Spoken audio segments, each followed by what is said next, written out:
Thanks for coming. I'm Jeff Kurz. I'm the editorial page editor for the Record Journal, and I'll be the moderator for this event tonight. The forum is sponsored by the Record Journal and the Midstate Chamber of Commerce. It will be streamed live on the RJ's Facebook page, and I am told that it will remain available at myrecordjournal.com until the election, and that it will be available free up until the election. So we're hoping that voters that are not able to be here today will be able to view it online. So what we do here tonight extends beyond here. So the forum is expected to last about 2 hours. We have two unopposed incumbents tonight, and we will start with them. And then after that, the two races will each take about 45 minutes. So we should be done by 9 o'clock. I guess our questioners are arriving. And they are Mike Gagney, who is the Record Journal's Meriden reporter, and Claudia Ilario Garcia, who is the editor of our Latino Communities Reporting Lab. So as I mentioned, we'll start with our two candidates who are not opposed in the election. They're both Democrats, Michael Quinn and Hilda Santiago. And we've decided order, I guess since it's football season, we're deciding who goes first by coin toss. And those we're not going to do those live. We did those. And so by coin toss, Michael Quinn will go first. Each of these candidates has five minutes to talk about their candidacy. And we will start now with Mr. Quinn. Thank you, Jeff, and thank you to all of you for being here tonight, and thank you to the Record Journal, the Meriden Chamber of Commerce, and the Connecticut Latino Community Reporting Lab for sponsoring this debate. I've been coming to these debates for as long as I can remember, and this is the first time that I've ever been sitting in this chair since 2 years ago we did it virtually, but it is an honor to be here, and it has been my honor to serve as the state representative for the 82nd District these last 2 years. Beginning my legislative tenure during COVID definitely presented its challenges, but I believe that despite the global pandemic, we were able to achieve many good things for the citizens of Connecticut in general and the citizens of Meriden and Middlefield in particular. Middlefield will no longer be part of my district when we take office in January, but I have thoroughly enjoyed serving them these past 2 years, and will do anything that I can to assist them going forward. During the past 2 years, I've served on the Judiciary and Public Safety and Security Committees, and as a freshman, I was selected to be the Vice Chairman of the Executive and Legislative Nominations Committee.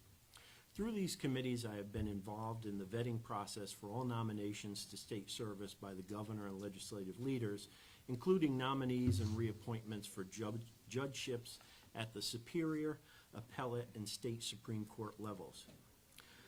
I advocated for consumers by strengthening our laws on cybersecurity and identity and data theft, lowering prescription drug costs by requiring manufacturers and their discounts to go to the consumer instead of the insurance company. I supported $650 million in tax relief, which is the largest tax cut in our state's history. As part of this relief, property owners saw an increase in the state income tax credit, and everyone eligible saw an increase in the earned income tax credit. We eliminated the pension and annuity taxes for retirees making less than $75,000 per year, and secured a one-time child rebate of $250 per child for up to 3 children. The property tax rate for motor vehicles is now capped at 32.46 mils, so obviously that represents a savings to residents in towns where the mill rate is higher than 32.46 mils. We also eliminated the 25-cent per gallon gasoline tax until December 1st. And we also eliminated the admissions tax at movie theaters, extended free bus service, and expanded the student loan payment tax credit, which allows employers to assist their workers with loan repayment. The economy and inflation continue to be the #1 issue for voters this year, and I pledge to continue to find ways to lessen the tax burdens that we all face. Clearly, our state budget is in about as good of a position as it could be, and we have had record surpluses the last 2 years. I want to see us try to find ways to give more of that surplus back to our constituents, but do it in a way that it's actually going to benefit them and not be something that we'll be looking to collect back from them at some point down the road. Public safety concerns are also on the minds of voters this year, specifically the amount of motor vehicle crimes being committed. We have taken steps to address this problem by extending the amount of time a police department can hold a juvenile to allow for more thorough records checks to occur in an effort to identify repeat offenders. We also have strengthened the laws regarding purchasing and selling catalytic converters to make it more difficult for someone who has stolen one to then turn around and sell it to an otherwise reputable automobile parts recycler. I'm also committed to fully funding our open Connecticut State police positions to allow them to reach full status. We've had a large number of retirements in the past couple of years, and in addition to losing the actual bodies, we're losing valuable experience. I want to see the Connecticut State Police back to the level that they should be at. In terms of keeping the public safe, we have taken increased measures to address child abuse. And I'll quickly summarize, as I went on a little longer than I thought I would, that I have enjoyed serving in this role. I think that I have worked well with colleagues on both sides of the aisle, and I look forward to serving the residents of the 82nd District for the next 2 years.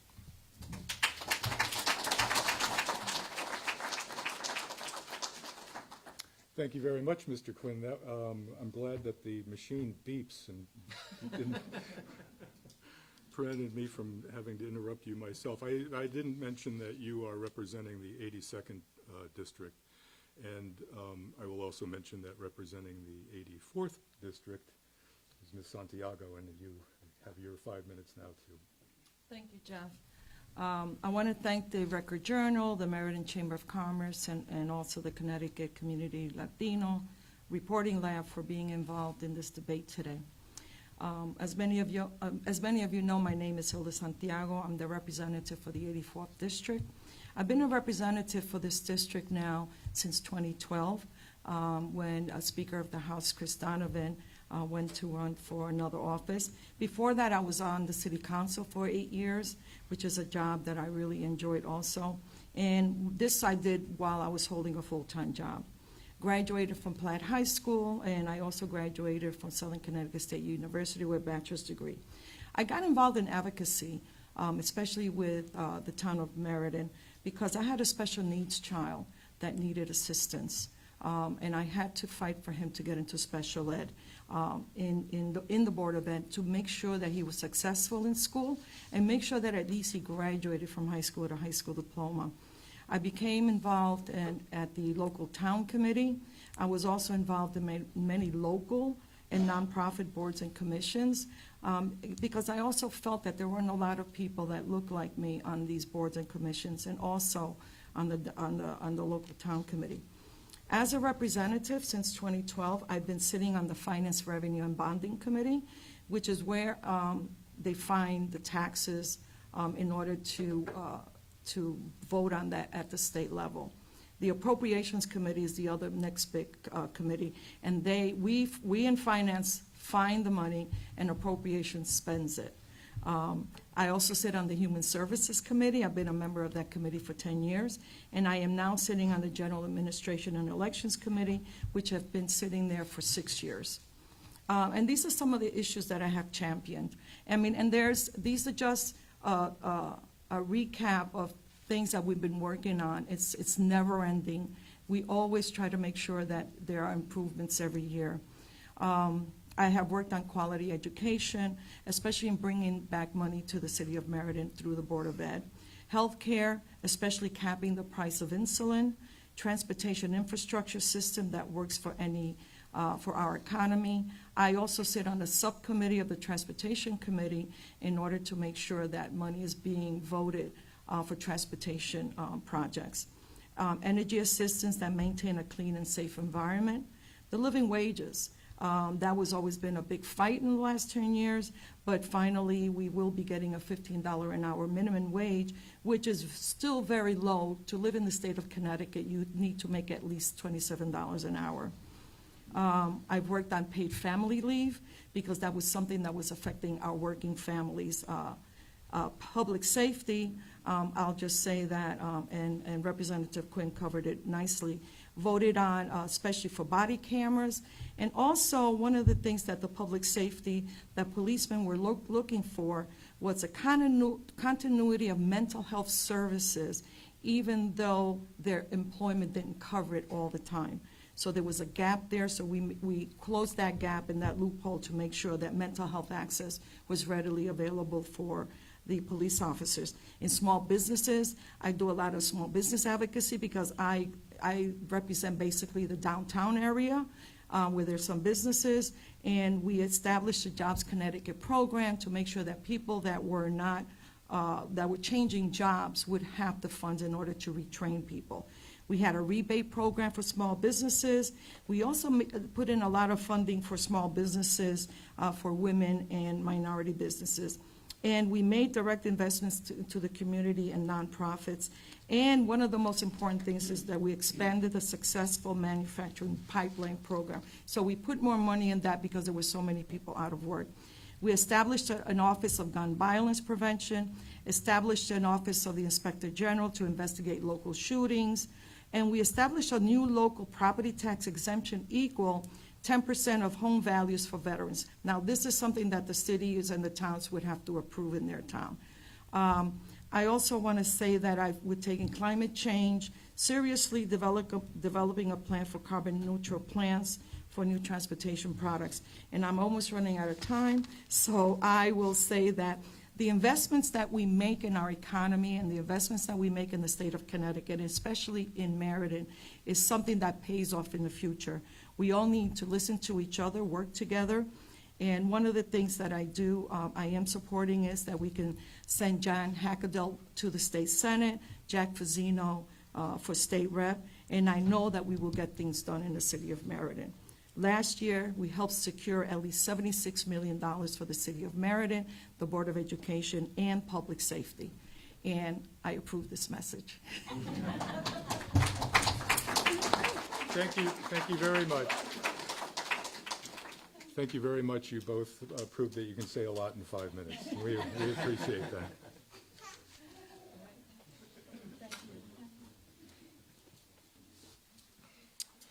So next up, we have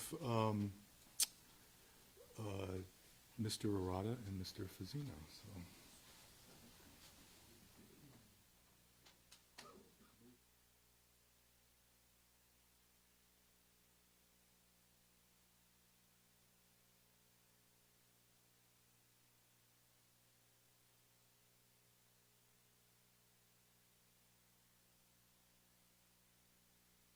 Yes. Sure. Switch the order up so that the reporters aren't, all the reporters' questions aren't going to the same candidate. Right. So we went over the order.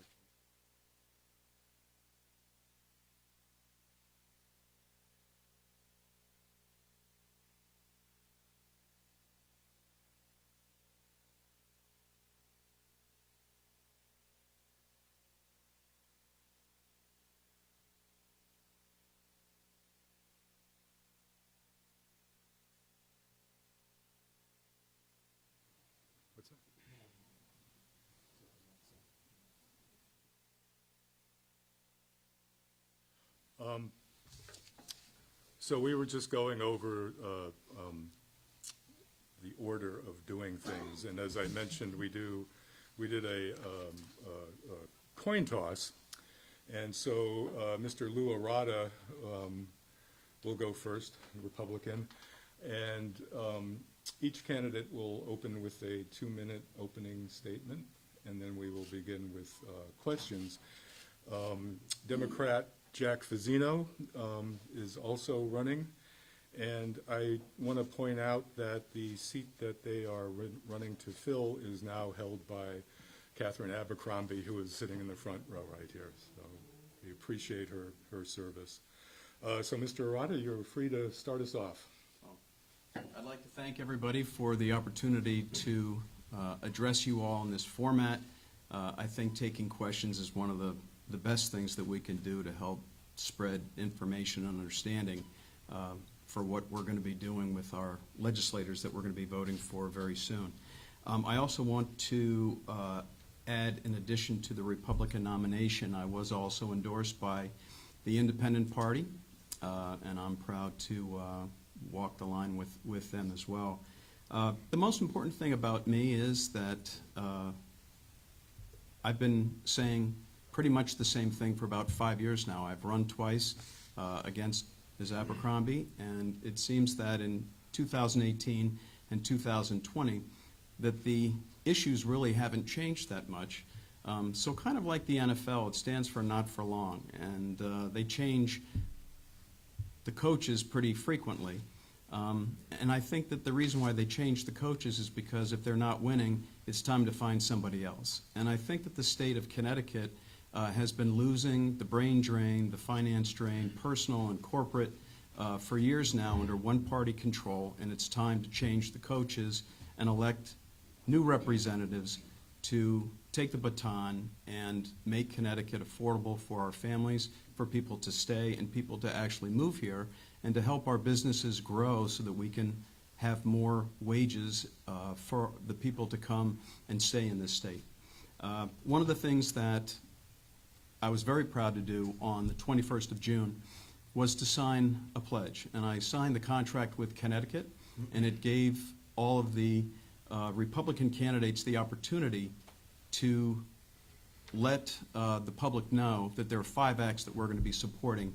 And I will be going through those acts as we get questions throughout this evening. So thank you for allowing me to speak to you. Thank you. Thanks. Mr. Fazzino. No beep, surprising. Yeah, we stopped the beep, so. There you go. Hello, everyone. My name is Jack Fazzino. I'm here tonight to ask for your vote and your support on November 8th. I was born in the 83rd District. I was raised in the 83rd District, and I currently represent part of the 83rd District on the Berlin Town Council. I'm running for office because I believe in our community, and I know we're all here tonight because we believe in our community. And I truly believe that if we work together, reach across the aisle, and act together as one community, we can meet the challenges that we're facing head on. I'm 28 years old, and I really believe that it's never too early to pay it forward for your community, and it's never too early to step up and answer the call to service. I'm a lawyer in Bridgeport, Connecticut. I've represented mothers who are facing eviction. I've represented small business owners who are facing very difficult legal challenges. And I've represented property owners who are aggrieved by paying too many property taxes. On top of that, I also represent elected officials and municipalities across the state, advising them on very difficult legal situations. Public service has been a constant throughout my life. I got my start in politics when I was 10 years ago, when I was 19 years old, doing constituent services at the Capitol. From there, I've clerked for a federal judge for the U.S. District of Massachusetts, and I've also represented my hometown as a member of the Berlin Town Council. I've funded the police departments, I've added improvements to our schools, and I've been a voice and a lending hand for our senior citizens. This district is my home. And when I graduated from Boston College Law School, I made a choice to return to my home and make it a better place. And I ask for your support and you're working together with me as we accomplish that together. Thank you. Thank you.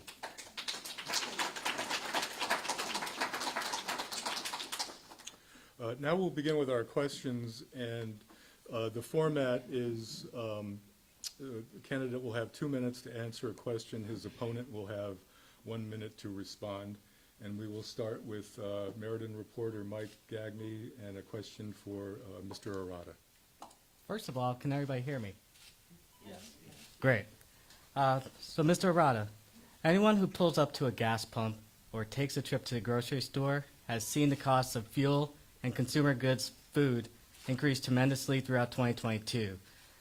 The Bureau of Labor Statistics, in its Consumer Price Report last September, stated area prices are generally up 7.2% in the Northeast region. If elected, what actions would you take to address inflation and reduce the cost of energy, groceries, and other consumer goods and services for Connecticut residents? Thank you, Mike. I think that's a great starting point. Probably the largest problem that we've got in the state of Connecticut is that the bureaucracy continues to grow.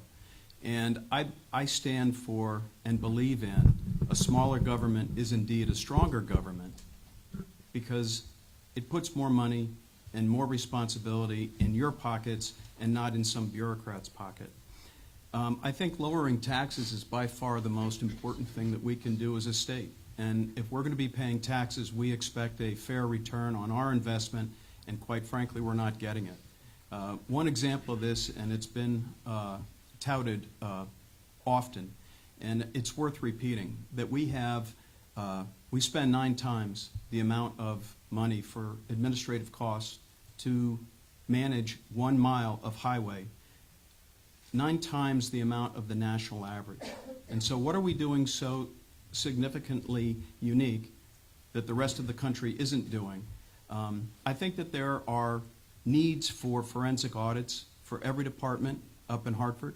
I think we need to look at where we're spending our money, how we're spending our money, and how we can reduce waste, redundancy, and corruption. One party in control for 40 years, regardless of what party it would be, is a recipe for power and control in one pocket, and there is no balance. And I look forward to serving all of you, everyone, regardless of what initial comes after your name, that we can look at cutting taxes, we can look at spending money better, we can look at downsizing the size of our state government, and therefore hopefully eliminate a lot of the mandates that come down to municipalities that taxpayers are going to have to pay for. Thank you very much. Mr. Fazzino. Thank you. And again, when you go to the doors, what's the number one issue that people talk about? It's the economy. I want to address your concern, Mike, about the rising cost of gas. And fortunately, this past year we were able to halt the gas tax through December 1st, 2022. And I think that is a conversation that we need to continue having year in and year out as the cost of fuel continues to increase. I was just in a town council meeting last night, and we're talking about purchasing oil futures for the upcoming fiscal year. And the reality is that gas prices at an international level may continue to rise. So that leads us to think that if we're faced with a budget surplus in the next year, that we should continue to focus on reducing the gas tax and as well as the motor vehicle tax, which is something that they were able to do in Rhode Island, facing a $900 million surplus in this past budget cycle. Thank you. I should mention that some of the questions that we have for the candidates come from the Midstate Chamber of Commerce, and others come from the community, from the Record Journal's Voices community-powered journalism platform. And our questioners will identify those when they're asking them. The next question is from Claudia Ilario Garcia, and that question is for Mr. Fazzino. Thank you, Jeff. Hi, Mr. Fazzino. So my question is related to mental health, and the COVID pandemic, the COVID-19 pandemic has taken a toll on the mental health of many of our children and youth. In Connecticut, according to the Centers for Disease Control and Prevention, suicide is the second leading cause of death among people ages 10 to 34, and the state overall ranks 11th in the nation.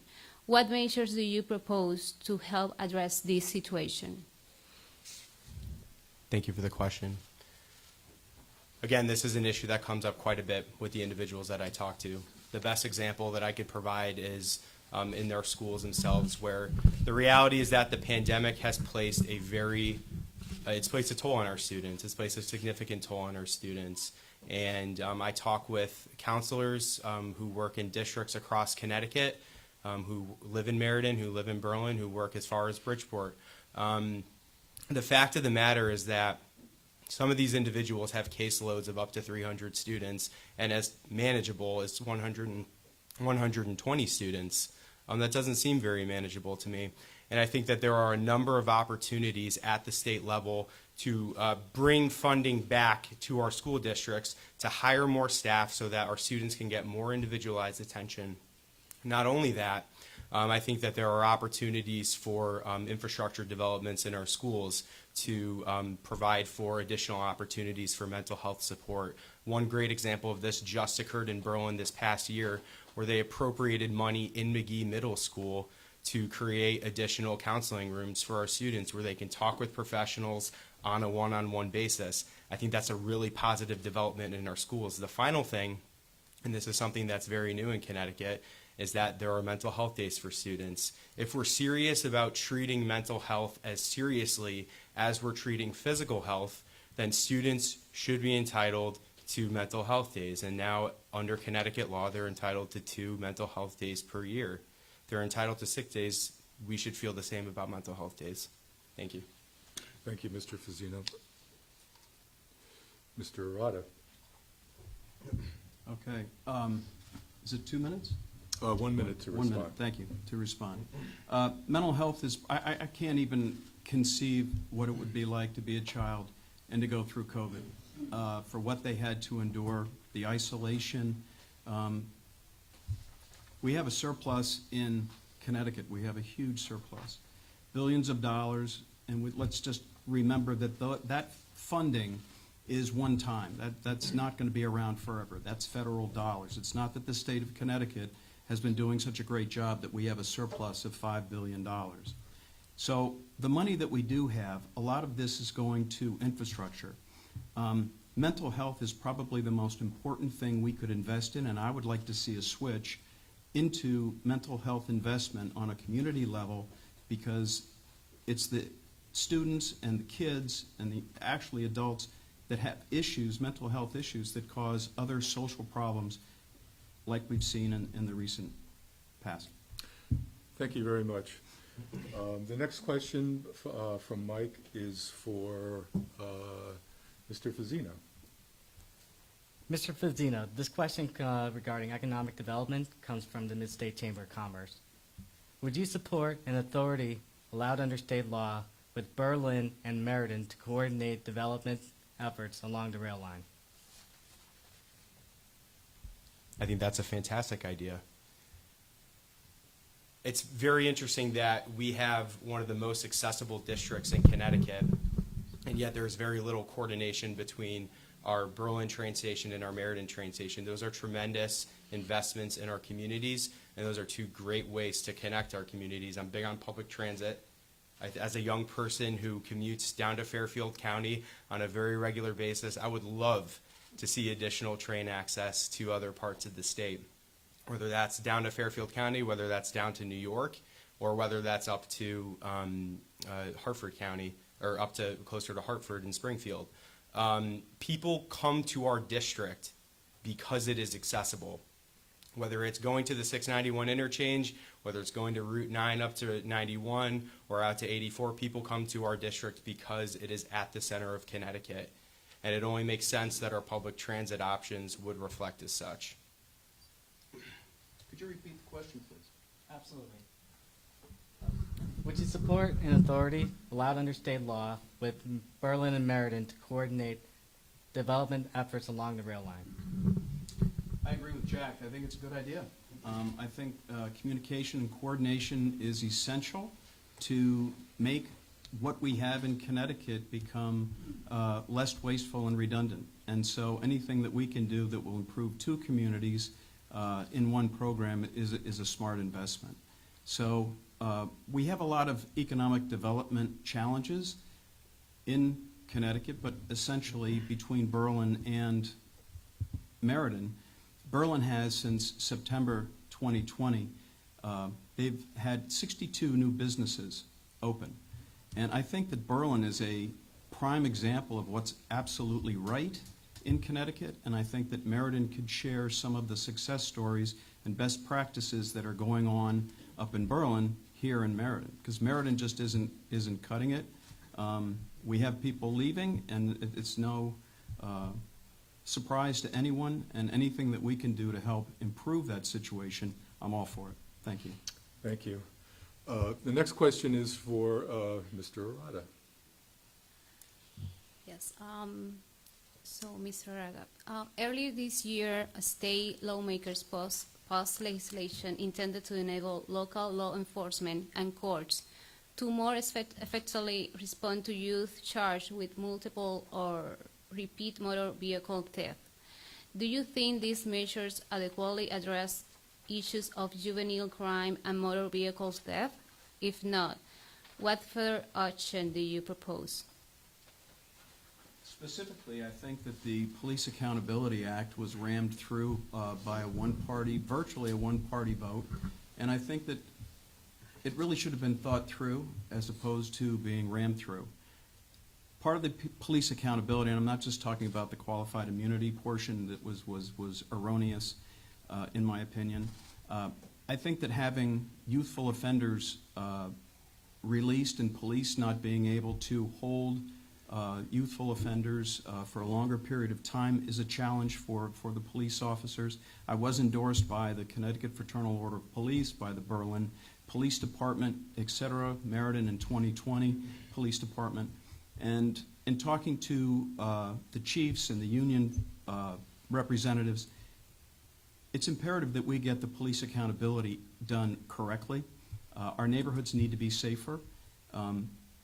There's absolutely no reason why someone that is doing or using a gun, a stolen gun, a repeat offender, that they can't be tried as an adult or moved to the location of where the crime is committed as opposed to where the person committing the crime lives. There are a lot of changes. We're going to be talking about it. We're going to be making it very transparent that there's got to be more that we can do to make our neighborhood safer, our kids safer, and again, using the analogy of a woman at a gas station, afraid to get out and pump gas at the car because she's going to get carjacked or mugged, is inappropriate and unacceptable. So we have to give the police and law enforcement the tools that they need to do their job. If there is pulling over someone because now they have to have several violations, it can't just be one. This is tying their hands behind their back and making us less safe. Thank you. Mr. Fazzino. Thank you. And let me just start by saying that, I appreciate the fact that my opponent is endorsed by the police unions throughout the state. I am the only candidate in this race that has supported a funding increase for a municipal police department. Law enforcement is paramount to our communities. 4.6 increase for the Berlin Police Department in this last budget cycle. That went to hiring new dispatchers so that they could respond to emergencies more quickly. That went to new equipment, and it went to training for our officers. Yes, I absolutely agree with my opponent on that front. We need to give our officers the resources that they need to succeed. By the same token, I think it's also very important that we give community stakeholders the resources that they need to succeed. A great example of that here in Meriden, just down the street, is Beat the Street. That does workforce training development, that does tutoring, that does actual activities for our students that is geared toward getting them off the street and making good choices. Thank you. The next question from Mike is for Mr. Arata. Mr. Arata, the National School Boards Association cites studies it says shows that all students benefit when they have access to teachers of color, especially Black and Latino children? To what extent should local school districts focus their efforts on recruiting a diverse educator workforce? I think having a diverse workforce is great. I think that it's also important to get the best people involved in the positions that they're being hired for. And I think that having quotas simply for having quotas, I don't think is necessarily the proper avenue to take. If that individual is qualified, then absolutely. And I think it stands that people feel comfortable with people like themselves. People like to cook. They like to hang out with other foodies. People that like to tinker with their motorcycles like to hang out with gearheads. It's how life is. So getting teachers to be more like the students, there's absolutely nothing wrong with that. I support that as long as they're qualified and they're not being given positions simply because of their skin color or their race. I think that's wrong. Thank you. Thank you. I think diversity is absolutely one of the strengths in our school systems, to have our students learn and grow with people with very different life experiences from them, and diversity takes many different shapes and forms, as we all understand. I think it is important to have teachers in our schools that have shared lived experiences with our students, who understand the specific problems that they're facing on a regular basis, and who can speak to them and provide guidance and insight based on those issues that they're seeing. I think our teachers really need to understand our communities. They really need to know our communities inside and out, and having a teaching workforce that is representative of that community is really important. But also, it is important to get new insights into your school district, and I think that is an admirable goal to have for any school district. Thank you. Let's see. The next question is for Jack Fazzino, and that will be asked by Claudia.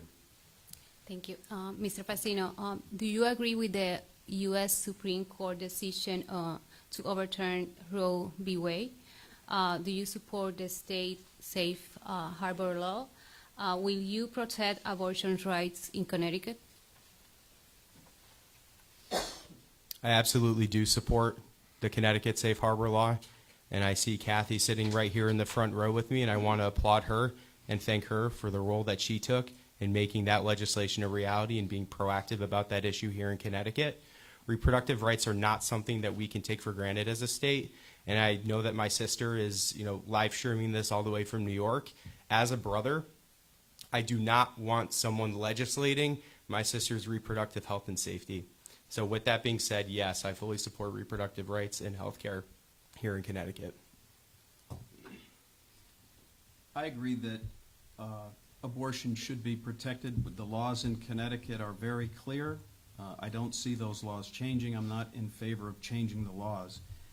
I do think, however, that it's impossible for me to put myself in the position of a woman facing a crisis situation, particularly if the rape, the incest issues are around. I think that abortion should be safe, legal, and rare. And I think it's really ultimately between a woman and her God that decision needs to be made. I don't think that politicians should be in the business of legislating morality. I don't think it's fair. I don't think it's right. However, I do believe in laws, that we are a people of laws, and we have to follow the law. So I support the law as written in Connecticut, and I think that a woman's right to choose should be held. Thank you. Thank you. The next question is for Mr. Fazzino, and Mike is going to ask it. It's submitted by a reader. Yeah, this is regarding the 2020 presidential election, submitted through the Record Journal's Voices platform.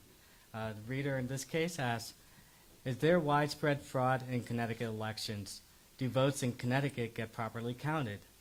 Was the 2020 presidential election stolen from Donald Trump? And is Joseph Biden the legitimate president? Good question. Wow. Okay. Only 2 minutes for that. To the best of my knowledge, and granted, I'm not a registrar of voters, I'm not a town clerk, I'm not the Secretary of State, I'm a town councilor in Berlin, I'm an attorney, I don't partake in the election, but I trust our election officials to do their job here in Connecticut, and to the best of my knowledge, I have never seen any evidence of voter fraud here in Connecticut. I'm sorry, what was the second part of that question? Oh, was do votes get properly counted? To the best of my knowledge, absolutely yes. And Joe Biden is the President of the United States. Thank you very much. Thank you. Mr. Arata. I agree. This is a great question, and I think the integrity of our elections is probably the most sacred thing that we have. And unfortunately, in this country, statistics show that most people, a majority of people, feel that our election system is somehow not fair and does not have integrity. So I do support law. Joe Biden is my president. So were a lot of other presidents that I didn't like very much, or I might not have agreed with their policies very much. They were still my president. I did ask a woman who was working for a company investigating voter fraud, and in 2020 there were over 500 deceased people voted in Connecticut, twice. So I think that there are many examples available for us, but again, all of these things have to process through the courts. So right now, we're doing the best we can in all 169 towns in Connecticut. Thank you very much.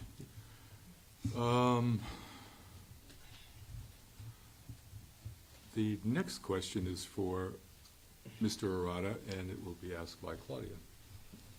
Mr. Arata, this question is regarding healthcare access, and how will you increase access to quality healthcare in Connecticut, particularly among African Americans, Latinos, Asians, and indigenous people? Access to health care is one of those issues that we have been bantering about for decades.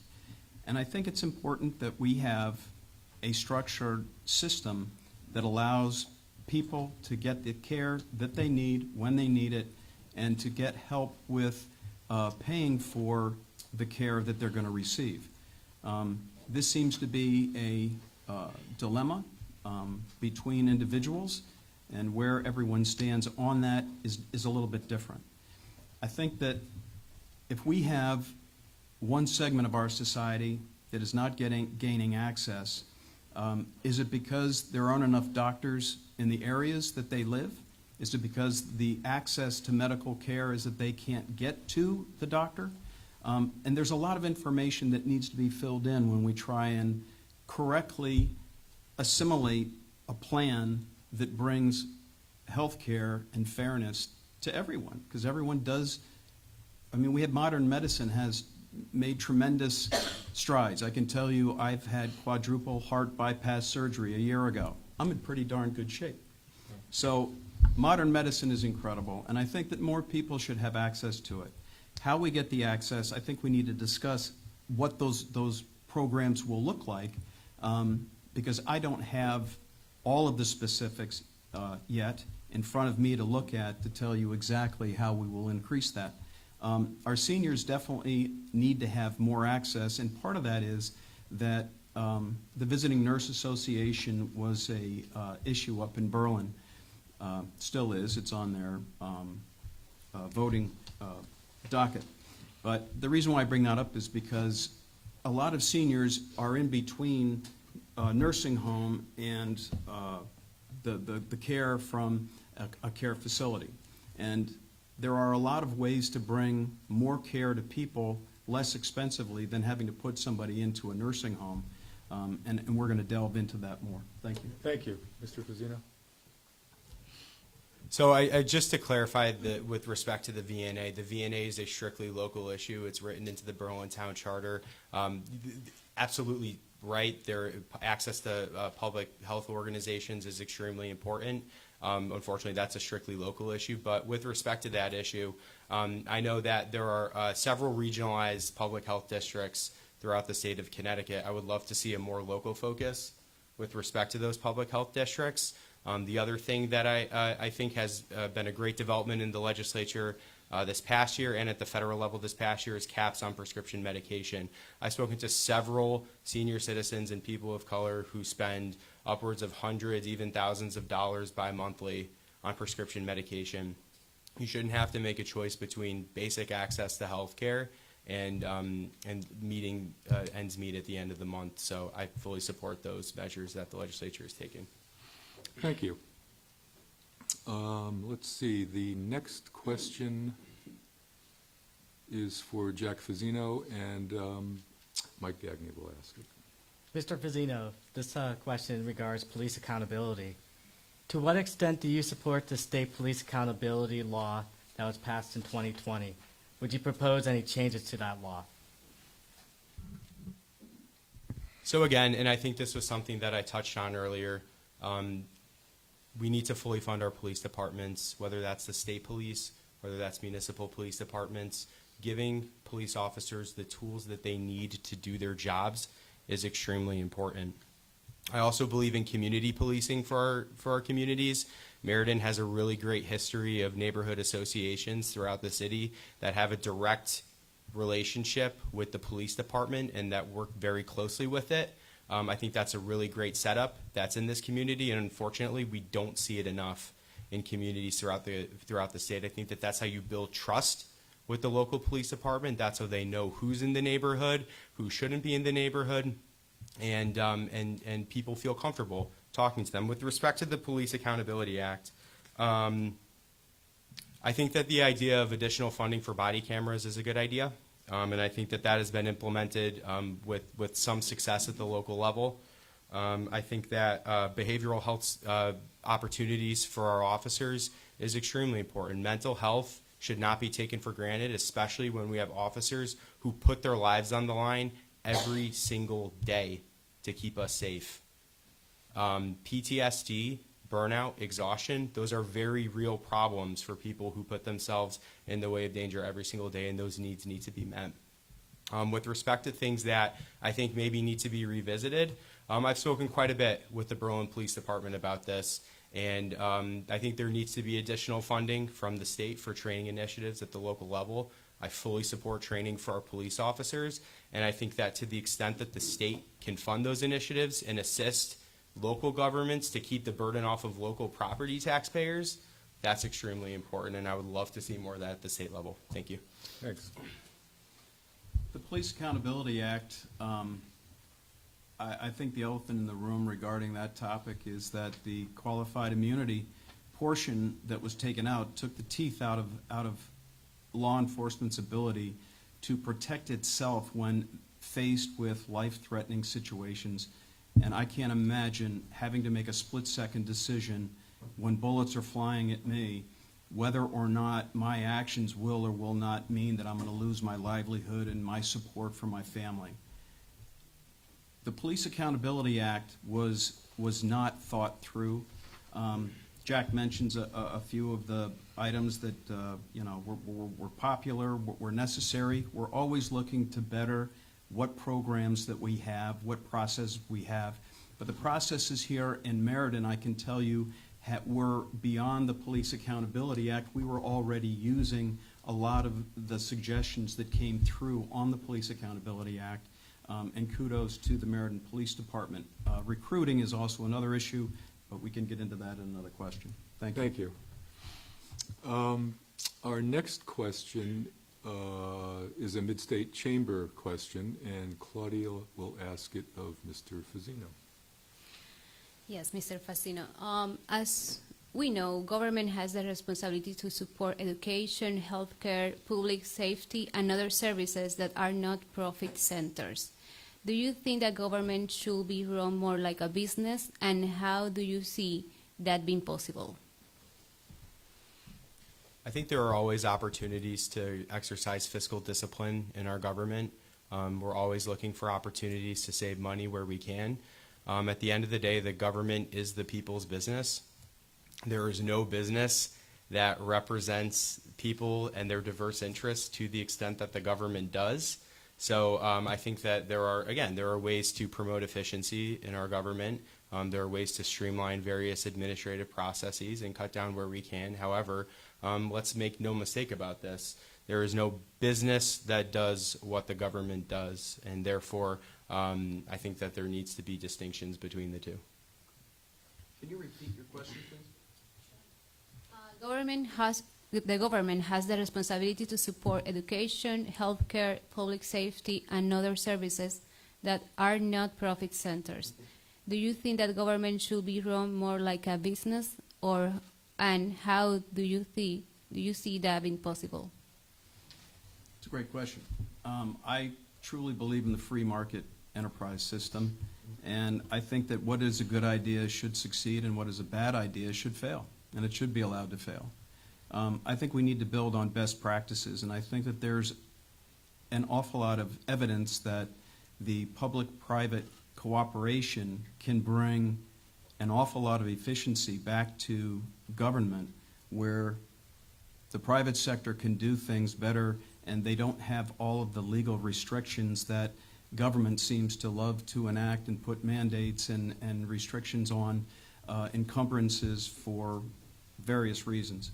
So there's a reason why we have an opportunity to get rid of some of the waste that we find in government and bring private sector knowledge and experience in and save money ultimately for the taxpayers. Thank you. Our next question, which Mike will ask, is a reader-submitted question, and it will go first to Mr. Arata. Yes, Mr. Arata, this reader submitted question regarding the environment, taxes, and fees. I would like to know who will repeal the passports to the parks in Connecticut. This is added to all vehicles registered in Connecticut. Many seniors do not go there, but they have to pay. Many of us seniors own more than one vehicle and have to pay for all vehicles whether you go there or not. So do I think that's fair? I think that we have actually 344 taxes and fees, sources of revenue in the state of Connecticut. And I think that maybe the Parks Department might be one of those taxes, fees, that could be eliminated. We've got probably 65 or so fees and taxes that cost more for us to collect and to administer than they actually bring in. And I think that prudent leadership in making our dollars go further from the government standpoint will be able to eliminate and whittle down some of these 344 taxes and fees. And government is the one place where they can do whatever they want and then find a way to charge another fee for it.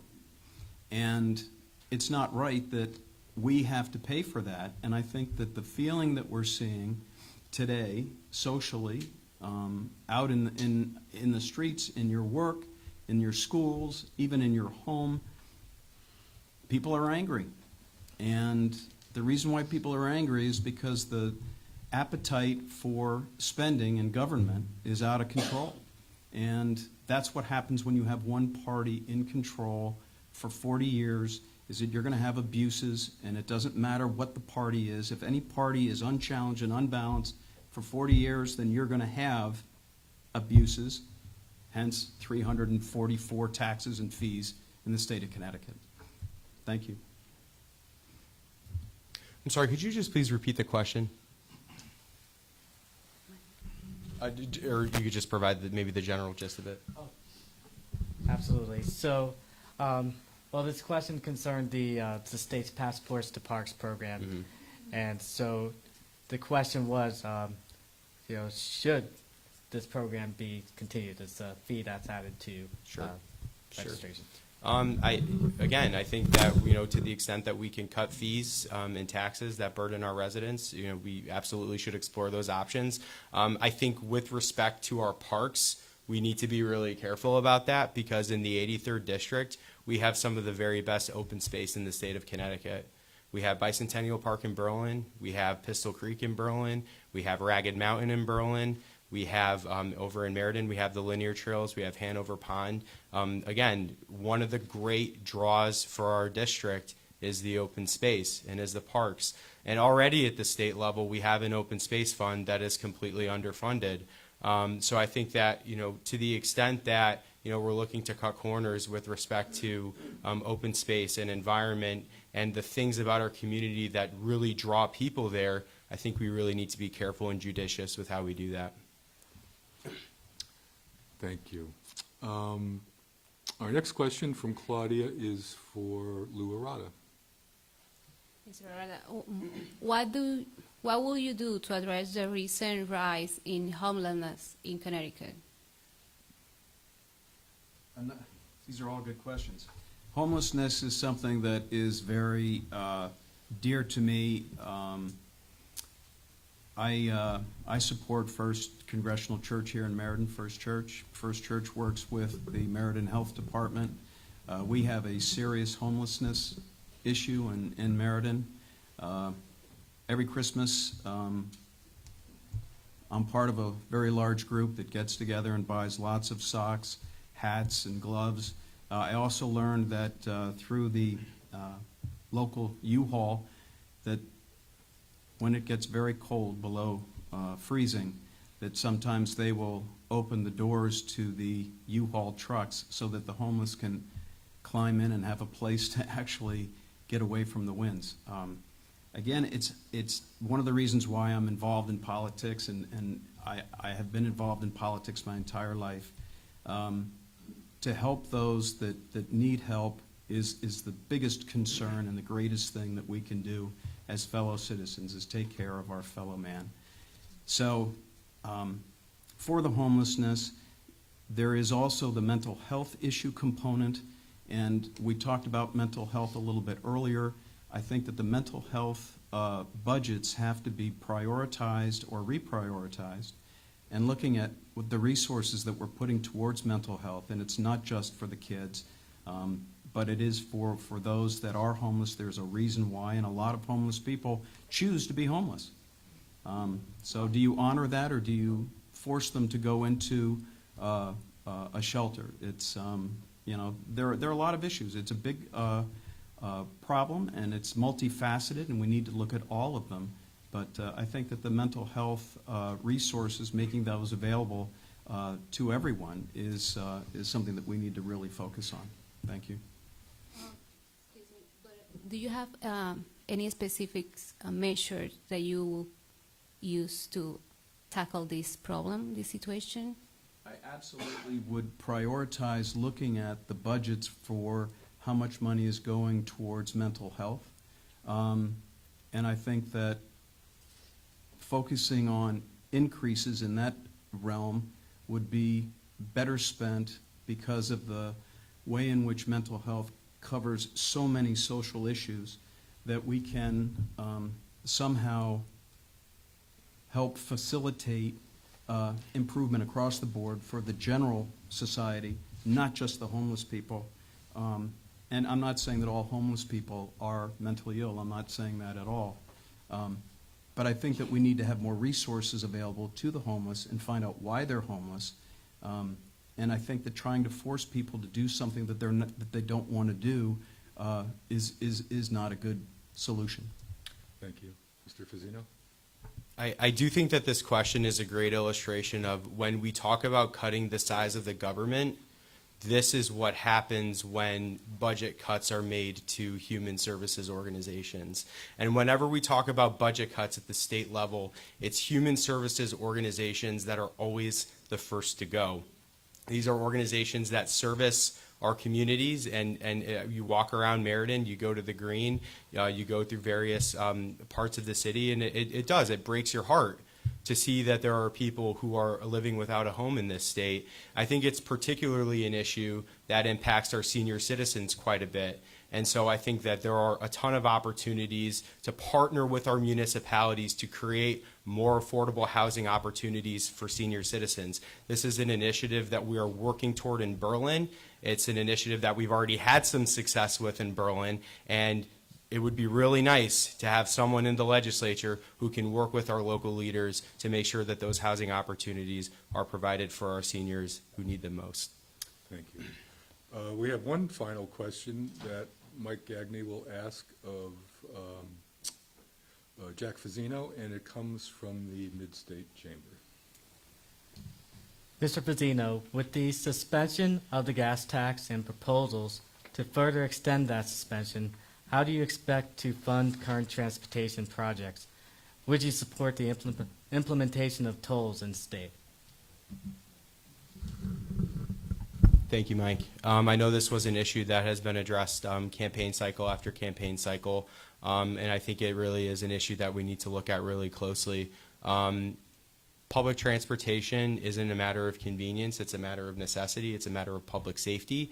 With respect to the tolling issues, I've driven the Mass Pike many times. I know that they have put quite a bit of infrastructure in place for those tolls. I know that that is a lot of costs to come up front. I think regardless of what we do with respect to tolls, there needs to be transparency with how we are attributing those tolls. I just spoke with an individual about this a couple weeks ago, and his frustration with where we're at on tolls and where we were at 2 years ago is that it wasn't entirely clear from the legislature which motor vehicles were being taxed with our tolling booths. So I think it's really something that I would have to look at very closely. I would have to talk with the members of our community about it and see what they feel about it and what's best for our community and what's best for our state. Was there a second part to the question? Well, the first part was how do you expect to fund current transportation projects? And the second part was regarding whether you support tolls. Sure. So as far as transportation initiatives go, as far as how they're specifically funded, I know that again there are partnerships to be had with municipalities. As far as the just an example of a need for public transportation in Berlin, there needs to be better bus access for our town. We have one of the largest, most populous industrial parks on the southern edge of the Berlin Turnpike. We have an affordable senior and non-age restricted affordable housing unit that is going up on the east side of the Turnpike.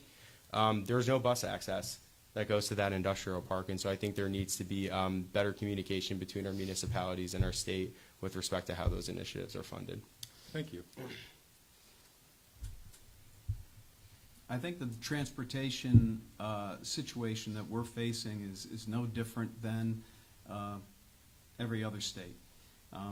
We get in our car and we're used to driving where we want, when we want, how we want, as fast as we want, if we don't get caught. I think that bus access that Jack was talking about, there's an issue about ridership. There's an issue about cost. There's an issue about access to, and tolls was looked at as one way to be able to bridge all of those entities and another source of revenue. And quite frankly, the toll issue is something that, we get paid $750 million a year not to have tolls.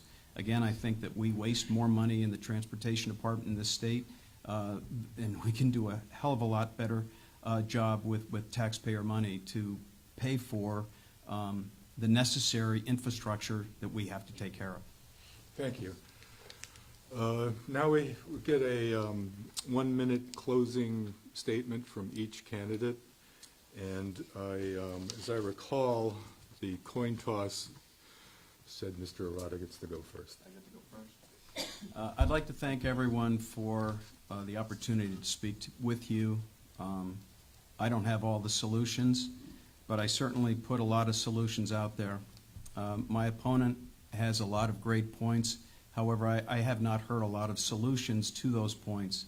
And to that fact, the contract with Connecticut is a contract, it's a pledge that I signed that I think you all should really take a look at contactwithconnecticut.com. Part of that, probably the most important part, is that there are actual solutions to many of the issues that were not brought up tonight. We can't possibly, in this format, have enough time to cover everything. So please visit louarada.com, my website. I do answer emails, and I do that personally, so I look forward to continued dialogue. I'd like to thank the Record Journal. I'd like to thank our moderator, our question askers, and I'd like to again thank all of you for allowing me to speak with you this evening. Thank you.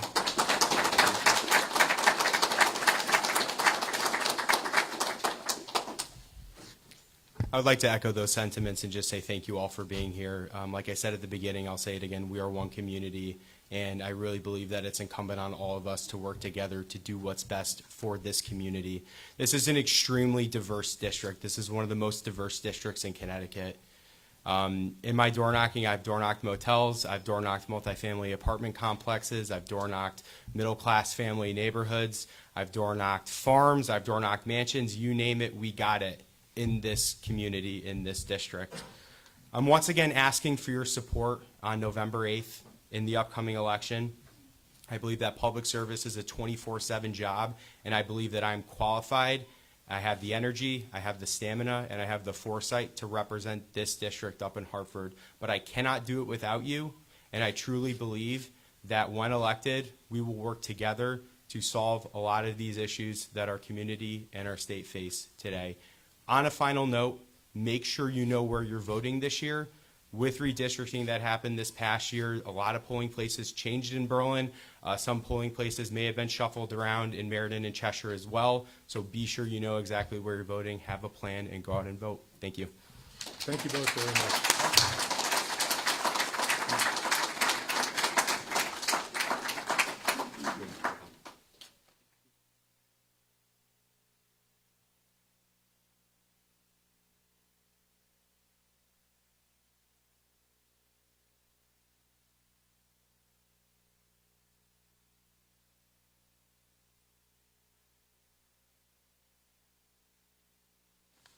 Okay, we will now transition to the 13th Senate District.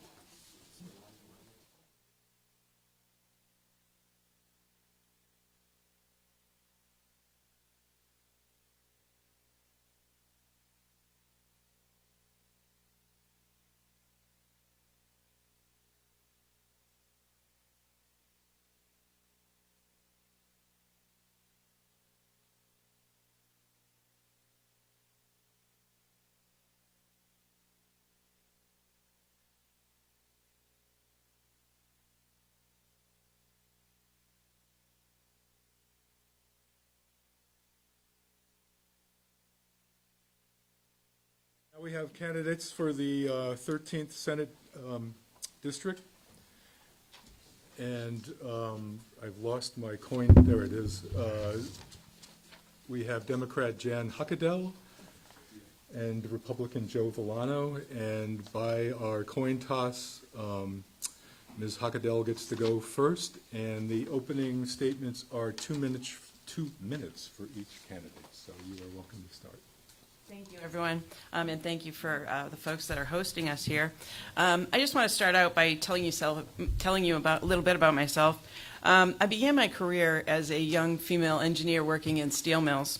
I then went on to teach physics in the technical high school system, and then I became the president of the 1,200 educators that are within that system.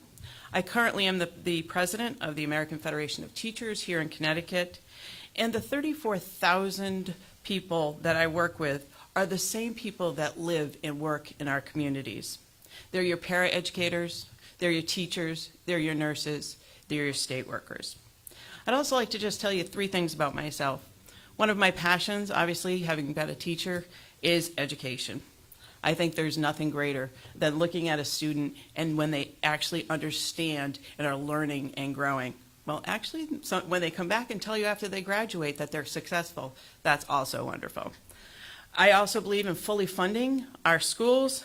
I believe in equity, diversity, and inclusion. I believe every student has the right to high-quality education. And I think working in the technical high school system, it provides students options, because I don't believe that every student needs or wants to go to college in order to be successful in their careers. My second point is I do believe in a woman's right to make choices about her own body. I am the mother of 3 children. I am a cancer survivor. And I had to make some very difficult decisions about my body. Those decisions were made between me and my doctor, and I believe that's where those decisions should stay. The third thing I'd like you to know about me is I have been fighting for working people my whole life, both in the workplace and in the legislature. In the legislature, I know the process, I have built relationships, and I have a history of results. I'm running because I would like to see those same results work for the people in the 13th District. Thank you for the opportunity, and I hope to earn your vote.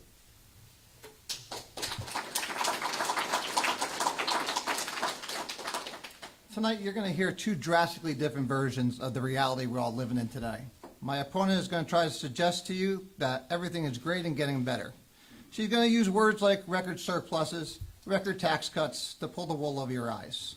She will use platitudes, talking points, and sound bites to paint a rosy picture she wants you to somewhat believe is really happening. This is why I don't write things down. So she might even try to pull some personal attacks on me to attempt to paint me as an extremist. That should be really fun.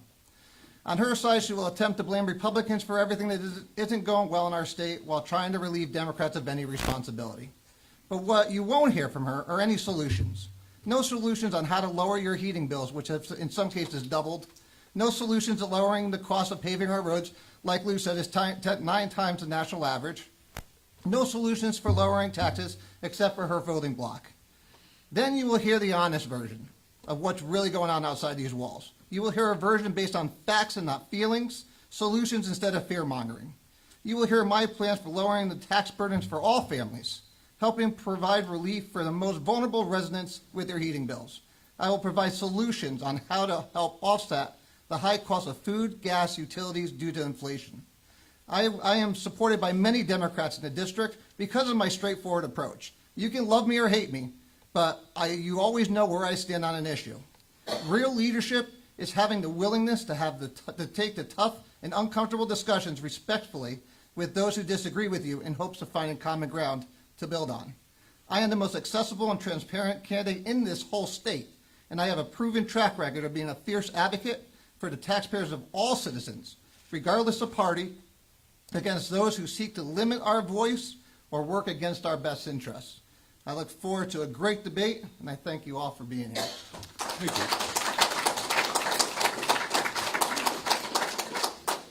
Our first question is from Claudia Ilario Garcia, and it is for Jan Huckadell.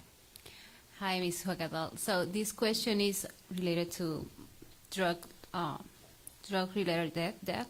Last year, the CDC reported over 100,000 of drugs overdose death last year. Yeah. This is the highest number ever reported. What steps do you think the legislature should take as a response? Yeah, thank you for that question. COVID was horrible, and it caused trauma in our children and actually in adults as well. Having worked in a school system, I can tell you it was a very difficult year. Trying to go back safely into schools, working what's best for the students, but also for the adults that work there. The problem is also that we have lost teachers. Teachers have been burnt out. We need a better pipeline to get educators into our system, and that includes our social workers and our healthcare professionals within the school systems so that they can get the early signals that children and youth need our help. We need to have plans in place and have communications with our parents to let them know what's going on, to make sure we have the proper authority to talk to the folks. But again, I think it comes down to, one is resources. We're going to have to get more money into our school systems in order to hire more folks, but we also need a pipeline in order to get those folks into our school systems. Thank you, Mr. Villano. Repeat the question. Yeah, I think there was a misunderstanding on the question Yeah. related to overdose deaths.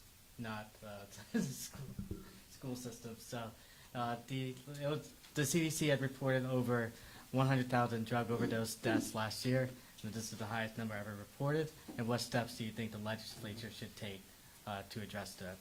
I apologize. Should we give another minute? She has just a to- minute left, so why don't you stop? Yes, sure, absolutely.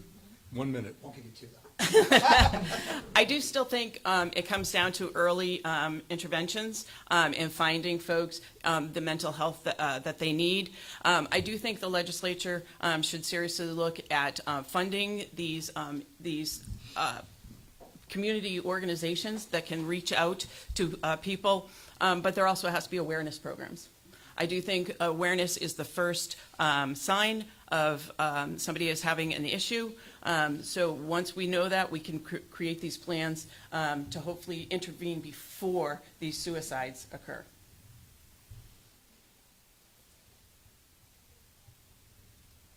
Thank you, Mr. Valano.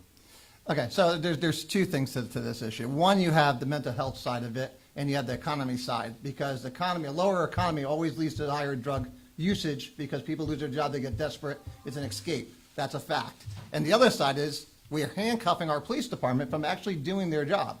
We have fentanyl coming into this country by the hundreds of thousands, and we're not allowing our police department, because of the police accountability bill, which again the Democrats championed, that the police can't search a car when it's pulled over and they have reasonable suspicion to sit there and search it. They can't do that anymore. They're handcuffed. That is one way we could actually stop a lot of these overdoses. And that, I mean, it's really that simple. We gotta let us do our job and let the police department go out there and do their job. They keep us safe on a daily basis, and we can't thank them enough for it. Thank you. The next question for Joe Valano is from Mike Gagney. This question regards American Rescue Plan Act funding. In 2021, the state of Connecticut, towns and cities received $2.6 billion in ARPA funds. The city of Meriden alone received more than $36.3 million in funding, and roughly 3/4 of those funds have so far been committed, not including funds allocated to the city school system, of course. So how would you prioritize the use of remaining funds throughout the communities in the 13th Senate District? So first, I would try to make sure we use those funds for the seniors. They need a new senior center, we need a new health center. And again, Republicans have been talking about this for 2 years now. I know we did a story on the Record Journal a couple weeks ago, and the first question I asked was, okay, well, why are we bringing this up now? Republicans have been talking about this for years. The health department over on Miller Street is a disaster. It cannot be repaired. The senior center looks more like a prison than it looks like a senior center.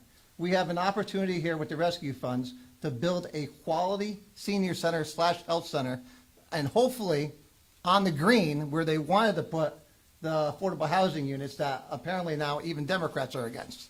So I think it's a prime location, either that or Cook Street, and we're at the old medical facility. We should be using these funds appropriately to help, again, like it was originally set for one-time purposes. Building a health senior center is that one-time purpose that we can really make some quality use out of those funds. Giving them to nonprofits who, again, you're giving, what, $239,000 to Gallery 53 for a roof that's worth more, obviously, than the building. It just didn't make any sense. And now you have a little, $35,000 per student for nursing. I was like, who's picking these winners and losers? That's not how government works. We don't sit there and get to pick and choose winners and losers based on who those who are making decisions favor more. That's just not the way our system should work. We should be using those funds appropriately in ways that will benefit everybody in the city, everyone in the district for whatever town they're in. We shouldn't be picking and choosing winners and losers. Thank you. So I agree, some of the funds should be used for senior housing. As I'm on the doors, I am hearing the high cost of housing going up for our seniors. So I think that that is a tremendous issue. But I also think the other end of the spectrum is also an issue, and that is childcare. I think childcare is very expensive. I know when I had my children, I was pretty much working just for the benefits because all the money went to the childcare. And added to that, since COVID, it's been very difficult for people to find high-quality childcare, and the number of providers has been reduced. So there are families that are really struggling with childcare, and I think we should really look at the pros and cons of community childcare systems. First of all, it would ensure that the providers are given high-quality care, but it also that the providers are having a living wage and benefits for themselves and for their families. So I do agree that we have to look at ways that benefits the communities as a whole and everybody in the community. Thank you. Mike, did you have a follow-up? No. Okay. The next question is from Claudia for Joe Villano. Yes, Mr. Bolano. Earlier this year, state lawmakers passed legislation intended to enable local law enforcement and courts to more effectively respond to youth charged with multiple or repeat motor vehicle theft. Do you think these measures adequately address issues of juvenile crime and motor vehicle theft? If not, what further action do you propose? 2 days after that bill passed, the city of Meriden alone picked up 6 juveniles and 4 stolen cars. And they were released about 2 to 3 hours later back to their parents. In fact, one of their warrants, one of these juveniles had a warrant out for him, and the warrant stipulated that he be returned to his parents. We've had many a times in this city that juveniles have been picked up, dropped off back to their parents 3 hours later, and then they're back in the system 6 hours after that. Does that sound like it's working? Does anyone think that that's working? But this is what our state legislators up in Hartford believe is, again, they patted themselves on the back that October 1st this law was going to pass, and everybody was joyful about it. But again, 2 days later, we had 6 juveniles doing it. We have juveniles stealing cars and taking police on wild police chases. But that's not considered a serious offense when they're running from police. So again, instead of being put through the system, they're being released back to their parents. Which then gets me to thinking, the hell are these parents doing? And that's a whole different conversation that we could get into, because this is the culture we've allowed. They know it's open season on the public because of the laws passed by this state legislator. They know they're not going to be held responsible. And what you're starting to find out is that there's adults that are leading these packs of kids and letting the kids go ahead. They're planning it out and letting the kids sit there and do the actual crimes because they know nothing's going to happen.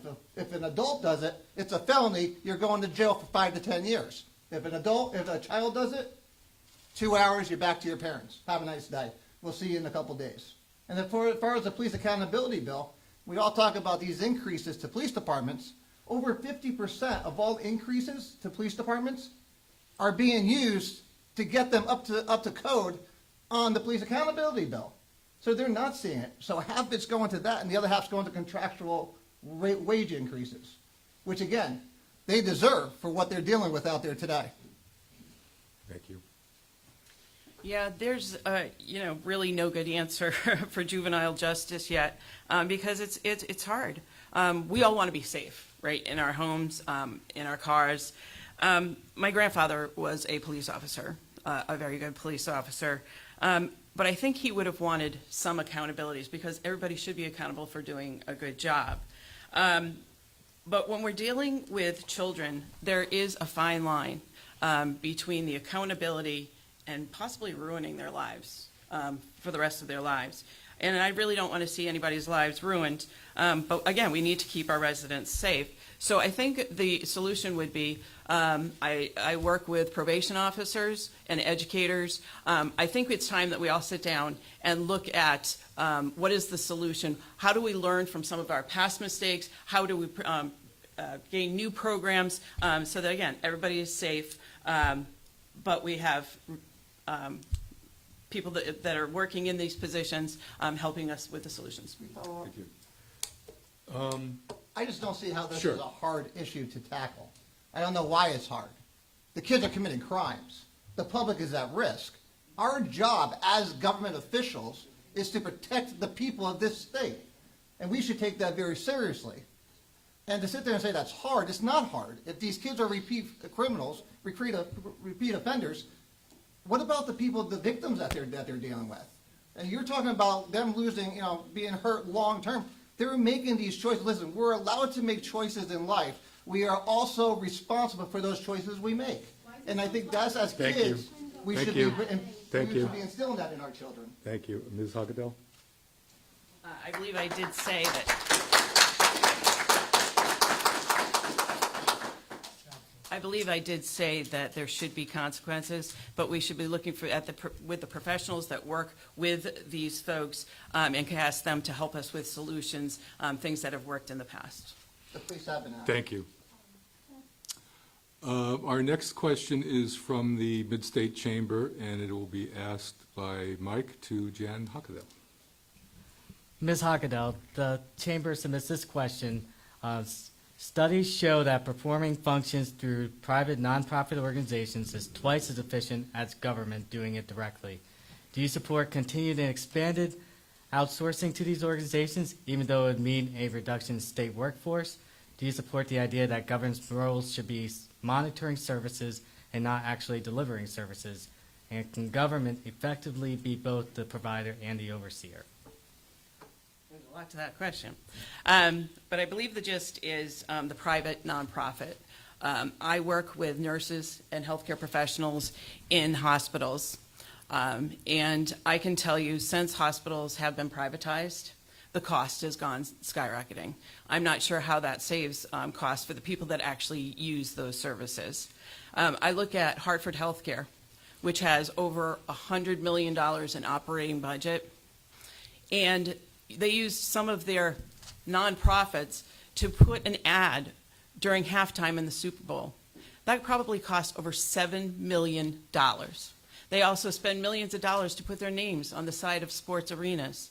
This is what the nonprofit is doing when we privatize hospitals. How about instead if we use that money and we actually put it towards maybe some of our senior health care costs, our children's costs, or even actually the paying the wages for our nurses so that we can retain them, because that's also a problem in our state. We don't have enough nurses working in our hospitals, and so it's becoming dangerous. The patient to nurse ratio, these nurses they're getting burnt out. And by the way, they do a 12-hour shift, and then they're told by the hospital, I don't have anybody to come in, so I need you to stay for 4 more hours. That is not safe for the patients. That is not safe for the nurses. We have to do something about safely staffing our hospitals. Thank you. Well, that would be part because they're being fired for not being vaccinated if they don't want to. That's something that you were all for. So I don't know how you can sit here and say, you feel for the nurses that are working double shifts, sometimes 2.5 shifts, when you were all for letting them be fired for not being vaccinated because that was the choice they made. So I don't see how you could sit there and say that with a straight face. It just doesn't make any sense to me. Now, as far as nonprofits, she also wants to tax the nonprofits. YMCA. And again, we got rid of this with the tax assessor of the city of Meriden, where people were up in a fit when she stripped the tax exempt status away from everyone. Luckily, we were able to get that back. But now we want to send her to Hartford so she could go and tax them again? So YMCA, Boys and Girls Club, everyone with large endowments that get them from people who are being generous when they pass away or from when they get successful, she wants to tax them. That's going to actually lower the amount of care they give to our inner cities. It's just ridiculous. Thank you. Can I respond to that? That was the response.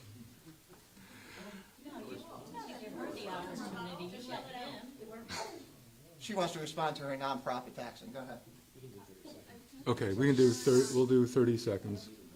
I have never said that I wanted to tax the United Way, the Boys and Girls Club, the YMCA. I have always said that these are the corporations that have $100 million operating budgets, and I think that they misuse the money that's coming in from the state and the federal government, and using it for things like I said, ads during halftime at the Super Bowl, and for putting their name on the building when it could be used for other things. That is not what you said. Okay, we're going to move on here. Mike, did you have a follow? I just wanted to point out that the question itself that was posed by the Chamber did not appear to have been answered answered it. directly, at least I answered at it. the outset. So it was about nonprofit organizations being outsourced to perform government functions. The private sector always does better than the government does. Okay, we're going to move on then, and the next question is from Claudia for Jan Hockadell. Go ahead. Yeah, Ms. Hocadel. What policies, if you could mention any specific policies that you will support to prevent school shootings and increase school security overall? Yeah, thank you for that. The Newtown teachers were are part of AFT Connecticut. So I do, and after that shooting, there was the gun laws that were put into Connecticut, and I fully support that. I do believe, as we do school construction, that there should be safer ways, just like there are at the new Sandy Hook schools. I'm sorry, what was the second part of that question? Is if you have any specific policies that you want to support for increase the school security overall. Okay. I do also think we have resource officers that are sometimes shared by multiple schools, that each school should have their own resource officer within those schools. And like I said, as we do the reconstructions for some of our schools or build new schools, we should always take into consideration the safety policies that are on after the Sandy Hook shooting. I think that's it. Okay, Mr. Bolano? Yeah, attacking mental health issues is obviously the best way to stop a school shooter. I know they all, after tragedies happen, they all go after the guns. The guns is not what caused the issue, it's the person behind it. So, and I know some people don't believe that. In fact, we have them here. But it all comes down to mental health. If you look at every school shooter that has happened over the last 10 years, they've all had mental health issues that should have been addressed. Most of them were high school students that should have been addressed. Again, you talked about it during the last debate about having mental health clinics in schools. I'm all for it as long as the parents are involved in it. That is the key part, because a lot of these, I think Killingly was the other one, they want to do a mental health, but again, the parents aren't made aware of it. So how are we going to know if a student has an issue if the own parent doesn't know they have an issue? It comes down to parents being parents and helping with the mental health issues of their children. To sit there and take the parents out of the equation has to be the craziest thing I've ever heard, but liberals seem to love that. Thank you. Our next question is a reader-submitted question. I think she had a follow-up. I'm sorry. Yeah, I want to do a follow-up. Okay. Because I want to see if you have any specific measure for the schools to implement in the school. Sure. So as I said, the mental health clinics in the schools, I am all for bringing the mental health institutions into the schools to help with the problem. Because again, with COVID, again, my opponent, she didn't want anyone coming back to school. And that would have increased it even worse, the problem. But now they're back in school. We have the ARPA funds. The Board of Education in Meriden got $24 million. They should be using some of that for the mental health of the children. Again, my only issue is if you're going to do mental health of the children, the parents need to be made aware of it, and the parents need to be involved in it. You can't have it one-sided. Thank you. What do you think about metal detectors or increase the number of guards that are in the school? No, so we have school resource officers. They should be in every single school. Metal detectors I don't think are really needed. We really don't have that big of a problem here in the state of Connecticut. Again, when it comes down to it, it's mental health issues that are the real culprit. See, they like to go after guns because that's just a symptom of it. That's just the weapon they use of choice. They can use anything as a weapon. It's the mindset that creates this, that makes them go do it, is what we need to get to. We need to get to the root cause. They like to deal with symptoms. I like to get to root causes of things. Thanks. Ms. Hockadell, you have 1 minute to respond to that, if you want to take it. First of all, as an educator, I can tell you in the classroom, parents were our best advocates. And a teacher that doesn't work with the parents is missing something, because it is the whole picture of the whole child, and that's the only way that students do learn. So I don't understand how the implication that the educators are not working with parents, because they're a key element to any student's success. Thank you. Okay. The next question then is from Mike Gagney to Joe Villano, and this is a reader-submitted question. Mr. Villano, this reader wants to know regarding the Capitol riot to January 6th committee. Do you denounce the actions, and these are, I'm quoting up on reader, denounce the actions from Donald Trump prior to the January 6th Capitol riot and his efforts to undermine the results of the 2020 election, and why?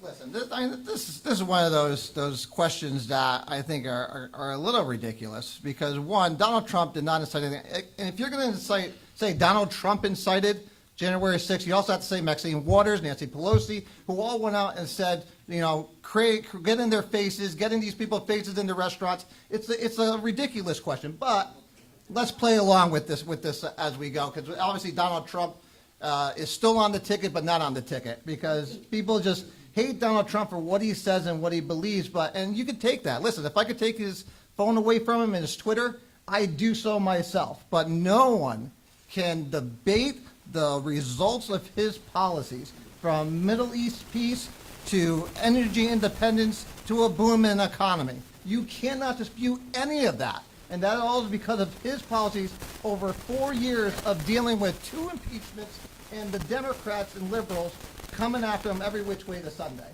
So people could hate Donald Trump. Donald Trump is not on this ticket. He's not. And I know people just can't, I know liberals just can't get that off of he lives rent-free in their heads. But he's not on this ticket. We're here to talk about what we're going to do for this state. What my opponent wants to do for this state is just another tax and spend liberal. That's all she is. That's all she is. She's proven that. She said it on video. She wants to tax nonprofits. She may not think she's taxing the YMCA, the Boys and Girls Club, Women and Children's, Meriden Arc. She may not think that. She may really believe that, but that's what she's really doing. You know, when she wants to sit there and not let teachers get back into the classrooms, and she fought it tooth and nail going against all the science, that's what we should be talking about. That's what the readers really need to be talking about and concerned about. Putting heat in their house, putting food on the table. That's what we need to be talking about, not Donald Trump. Thank you.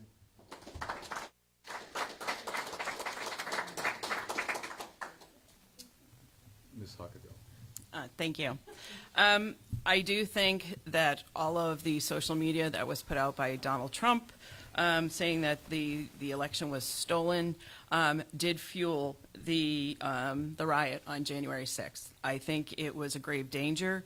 I think there was a attempt to take over democracy within America, and I applaud Congress for doing their job and investigating fully and looking at all the other issues that might have happened during his presidency.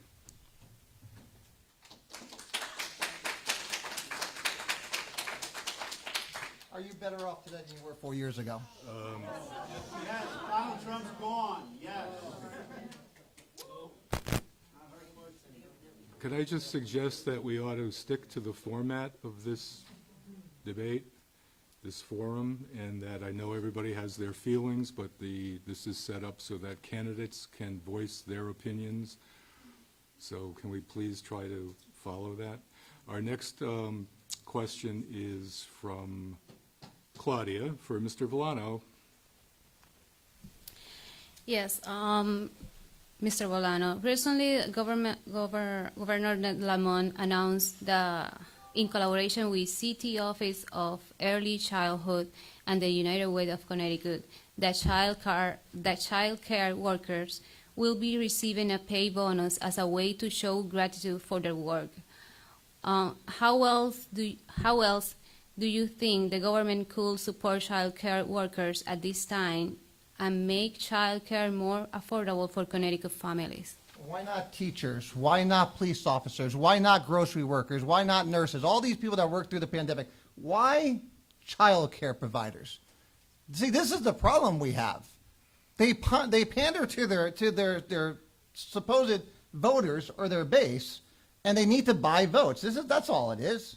That's just another way of buying votes. Look what I did for you. Come vote for me now. But again, why are we picking and choosing winners or losers? Why are we picking, again, just the child care? Grocery store workers. They were through the pandemic the entire time. Without them, nobody has food on their table. Police officers worked out there every single day, 24/7, 365 days a year during the pandemic. Did they get anything? Nope. It's ridiculous. But this is what happens in election years. It's election year posturing, and Democrats seem to have the power, so they get to pick and choose who they want to give money to. It's just a farce. It's all just a joke. And again, it's every one of your taxpayers' dollars. Every $1,000 they give out comes out of your pockets. Just remember that come election day. Just to be clear, you don't support that they are helping United Way of I don't Connecticut. care who they're helping. We don't pick and choose winners and losers in government. We choose that. We help everybody. I do support helping those that help our children. These folks are some of our lowest paid workers. Most of them don't have health care benefits. And like our seniors, they're having a hard time making ends meet. We want to stimulate the economy. We want to provide the best child care. So I do approve giving them the bonuses that we're giving out. I do know that the state is also looking for ways to give some of those other folks, like the people that worked in the Stop and Shops, the essential workers that had to go to work every day. I do know that that's being looked into. I think this was just one step in that process, and I approved it.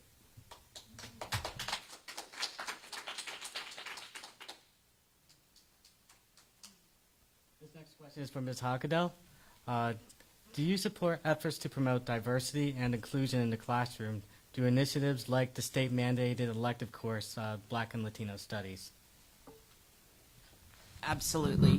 I think as long as I've been teaching, diversity, equity, and inclusion is extremely important into a child's learning. They need to learn tolerance. They need to learn that diversity helps us as we grow, and inclusion.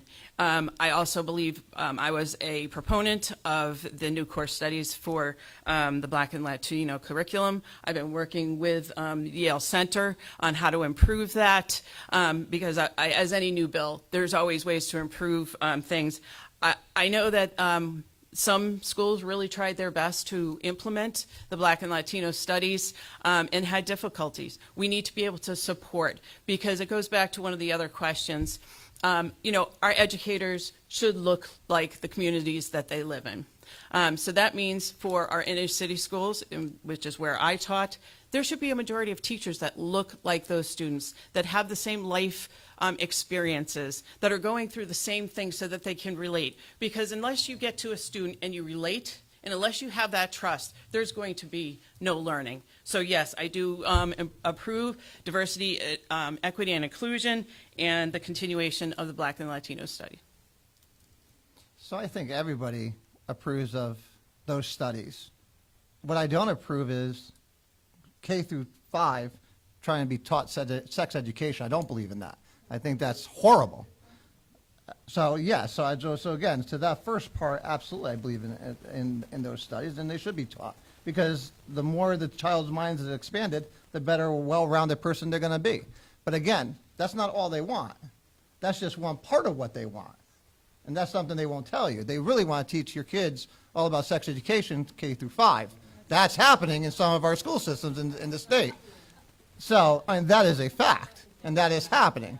So again, they're going to try to peddle one thing. So they'll use inclusion to get into the schools, and then they push their liberal agenda even farther. It's the same thing with the, boys playing in girls' high school sports. It's just ridiculous. It's an unfair advantage, and it sent girls back decades with all the hard work to get to that line. So we have all sorts of different ways to tackle inclusion issues, and then there should always be the best person for the job. Thank you. Claudia has a question for Jan Hockadell. Yes, Ms. Hagewell. This is related to affordable housing. What will you do to make housing more affordable in Connecticut, particularly to the underserved communities? Question. And I have been talking a lot with Representative Quentin Williams in Middletown. He passed a law that our communities, if there is a population greater than 25,000, they have to put into effect a fair rent commission. And I had the opportunity to attend one of these meetings with the mayor in Middletown. And what this commission does is it puts together a body, and it looks at fair rent. So if you are renting and your rent has gone up $500 in the last year because you're seeing the price of housing go up, they can take it to this commission. It's almost like a court case. They can actually look at what the income is, have they put in the proper things to take care of mold and mildew, and there is a verdict whether they can increase the rent. The one thing I was very surprised to find out is most of our large housing that with our lower renters is corporations or people that live out of state. So the money that's coming in for this rent is not even actually staying in Connecticut. It's going out of state. So they don't even live here. The money is not going back into our communities, into our economy. It's going out of state. So I think we need to see more on this Fair Rent Commission. We need to keep expanding it and looking for ways that these people can afford to live. Repeat the question for me. What would you do to make housing more affordable in Connecticut, and particularly for underserved communities? Oh my God, vote Democrats out. That's the easiest way. Let's talk about Meriden. Meriden, 16.8% is affordable housing. They took this whole idea of affordable housing downtown and thought that this was going to revitalize everything. End all, be all. We're going to get all these people and businesses downtown. Looked at downtown 5 years later. It's a ghost town. In fact, you're losing more businesses than anything. And this is what happens. You have people with no disposable income. You cannot revitalize an area with no disposable income. That's why businesses don't come here. That is, they talked about it during the last debate about all the economic growth in Berlin and all the great things they're doing in Berlin. Yeah, Berlin's run by Republicans, by the way. And you look at what we're doing here in Meriden and with the city council now, again, show me where there's growth here. There's no growth because of their policies. It's not because people don't want to come here. If they could afford to come here, they would come here. Our reassessments just went up. Look at revaluations. Multifamily houses went up. Some went up 50 to 100%. I'm on the Board of Assessment Appeals. I know. I saw it firsthand. It's a disastrous what Democrats have done to this country, state, and city. Thank you. The next question is from Mike for Mr. Villano. Mr. Villano, this is a question that was actually asked in the 83rd district race, and I'm sure I know your answer already. To what extent do you support the state police accountability law that was passed in 2020? Well, okay, you already know I'm against it. Again, there are some things that I do like for it, but again, if you look at just the implementation of it, again, we talked about, Jack said the police, they passed 4.6% increase in the police budget. Yeah, more than half of that went to actually getting implemented into the police accountability bill. And again, when there's a police shooting in this state, we don't need an IG to sit there and look at it. That's what our state lawyer does. That state's attorney office does every single shooting that happens in this state. It's just more bureaucracy. It's just another way to get the liberals to get their hands on our police officers. This is just, again, this is what the police accountability bill is what happens when you legislate based on emotion and not facts. I don't sit there and do anything based on emotion because emotion is how mistakes are made. They took the George Floyd incident, which again was horrible, and turned it into this national attack against police.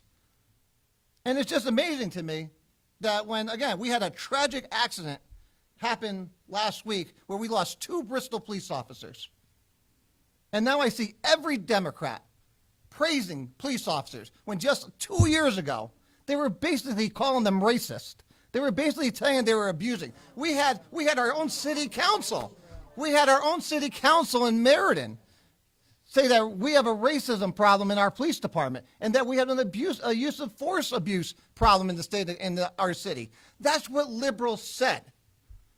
And they're going to now sit there and try to tell me that We praise our police. You can't be hypocrites. I mean, at least pick a side. Pick one and stick to it. At least I'll respect you more. Thank you.